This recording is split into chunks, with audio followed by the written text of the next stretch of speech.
Welcome back, class. So, as you know, that last class, what we have learned, we learned about the control panel, how to set the taskbar, how to set the date and time, how to set the volume of a speaker. Today, as I told you, that we are going to learn the next class, the icon, and after reading or explaining this portion, icons, we will able to finish this chapter.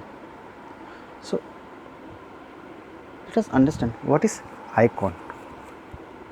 Icon are small picture that represent a file, folder or a program.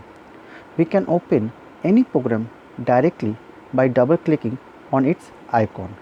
So what is icon? Small pictures on the desktop you see, those are icon, and these pictures you can double click, and as you will double click you can able to use it. It can be a file, it can be a folder, it can be a application, whatever, but it is there on your desktop. As you click it, you can able to open it. Example, you can see over here, computer.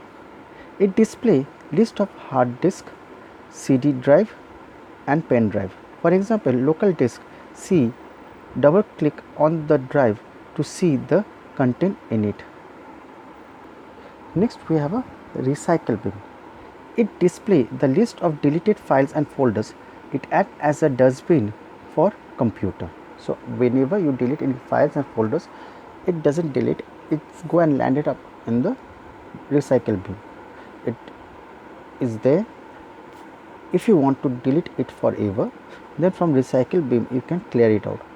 But suppose by mistake if you have deleted anything, it will be in the recycle bin. Next, network. It displays shared files or folders on the computer connection to the network. So if you have any internet connection, it shows the files and folders which you have shared through this network. Internet Explorer. It displays the window of the popular web browser Internet Explorer. It is the software used to open the website on the computer. So it is a software. If you want to use internet, you can click here and you can able to enter internet or use internet. Next we have documents. It displays the list of documents and other files associated with programs on the computer. So whichever files, and if it is a document, it's stored inside it, and or you can find it over here. Use of shortcut menu. The menu that appears on right clicking the mouse is called the shortcut menu.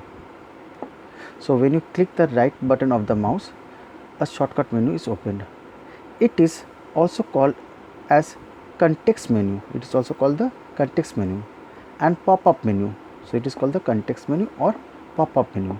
The shortcut menu display a set of command. The shortcut menu displays a set of commands. When you right click on the blank area of the desktop, you will find a different set of command as shown. So as you click the right mouse button, you will see this option. These options are over there available when you click on the right button or give a right click, and when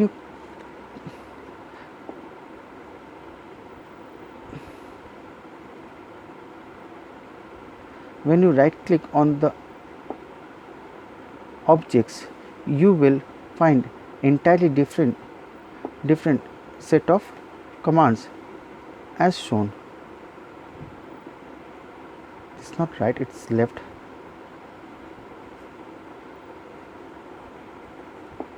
So when you click on the left button, you will find another set of program, another different set of programs over here.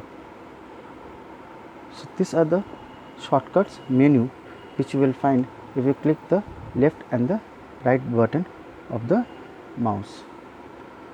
So in this way we have end the chapter. So when we have ended the chapter, the next job is your to do the set of exercises given in the book. So few questions are there given before 2 to 3 page before, and we have a section A where we have the quiz questions, then you have a fill in the blanks, true and false, and then you have a set of questions answers to solve. So please class, do it on your own, and next class I will give you the answer and you can check it. Now don't write the answer directly, first you mark in your book, and then when I will give you the answer, you check your answer. If you think that your answer and my answer is same and you have a correct answer, then you start writing in your copy. I hope you have understood class. Thank you very much.